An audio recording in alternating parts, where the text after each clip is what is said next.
étudiants qui subissent, je vais appeler ça comme ça, qui subissent le système LMD. Ah, c'est pas une pression, ce système, ça vous perturbe pas? Ça se passe comment?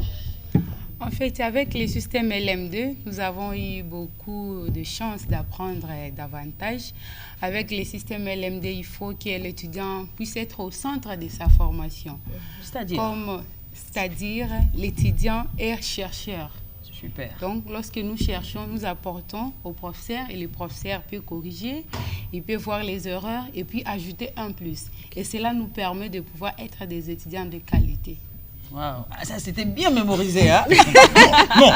Non, en fait, pas. On n'a pas mémorisé. Non, on a compris. En fait, ce qu'on a aimé, je suis sûr que même les téléspectateurs ont aimé, c'est le fait qu'elle a dit, nous sommes des chercheurs. Parce qu'on est étudiants aujourd'hui. Je continue à être étudiante à l'IFASIC, en licence.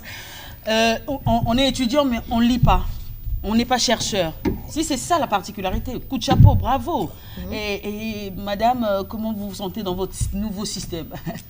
Bon, le système LMD, c'est quand même pratique avec nous en architecture. Parce que dans les systèmes traditionnels, c'était plus la théorie. Il y avait beaucoup d'années, on pouvait apprendre pendant 5 ans, mais on sortait avec presque rien. On sortait avec quelque chose. Dieu merci. On sortait avec quelque chose, mais pas tellement des pratiques. Mais d'accord. ici, au système LMD, il y a plus de pratiques et plus de recherche.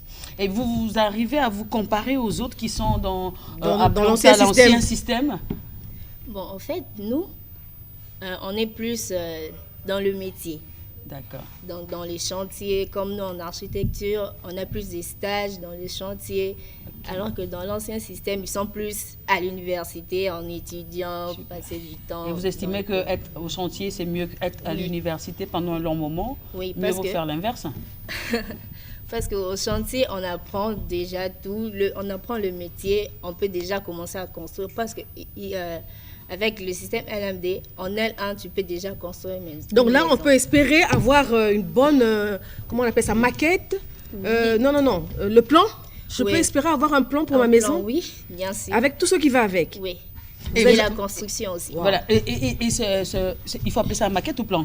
Maquette. Ça, c'est une maquette. Réalisée par un étudiant de L3 architecture. Ah, super. Mais vous pouvez en quelques secondes expliquer un peu c'est quoi exactement ces bâtiments? Bon, c'est un bâtiment administratif. Il y a des bureaux, il y a des salles de réunion, il y a des parkings, il y a des paillotes, des restaurants aussi. Donc, c'est un immeuble, on peut dire appartement commercial.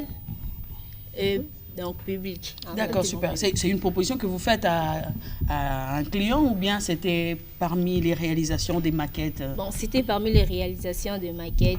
Donc c'était un TP. Ah, d'accord. Okay. Un TP que le prof a exigé qu'il faut qu'il y ait autant de locaux ou c'est l'imagination de l'étudiant? Bon, chez nous, on donne un programme. Ok.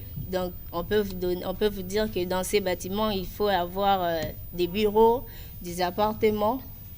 Vous allez faire des recherches et vous allez concevoir et réaliser avec votre forme et puis faire la maquette. Super. Mais qu'est-ce qu'on peut tirer de l'étudiant? Le nom m'échappe encore. Oser. Vous êtes déjà dans quel département? Oser, il faut oser, hein? Moi, je suis en L2 biologie médicale. L2 biologie médicale. Mais ça se passe comment? Comment tu te retrouves? Mais quelle différence tu peux y mettre entre tes autres amis qui font la médecine ailleurs? Vraiment, j'ai trouvé une grande différence par rapport aux autres amis d'autres universités, oui. Chez nous, là-bas, il y a vraiment la pratique. Il y a vraiment la pratique. Comme je viens de le dire dernièrement, on était au stage. Nous avons vraiment pratiqué beaucoup de choses. À l'université panafricaine, il y a vraiment une bonne formation. Et une bonne encadrement. Oui, ça, ce sont des fleurs quand j'étais à l'université. Non, c'est pas... Mais qu'est-ce que vous pouvez dire à ceux qui viennent de finir le bac, de finir les examens d'État, puisqu'ils vont se lancer dans les universités sûrement? Oui, je le dirais seulement de venir à l'université panafricaine, hein, ils ne seront pas déçus. Là-bas, vraiment, il y a un bon encadrement. Alors, en biologie, qu'est-ce qu'on fait? C'est un laboratoire, c'est... Oui, c'est un labo. Oui. Nous avons un labo. Oui. Il y a des appareils aussi comme les microscopes et d'autres instruments. Donc là, si vous prélevez mon sang, vous pouvez voir ce que j'ai comme... Bien sûr. Okay. Checker si j'ai le HIV ou bien si j'ai le coronavirus.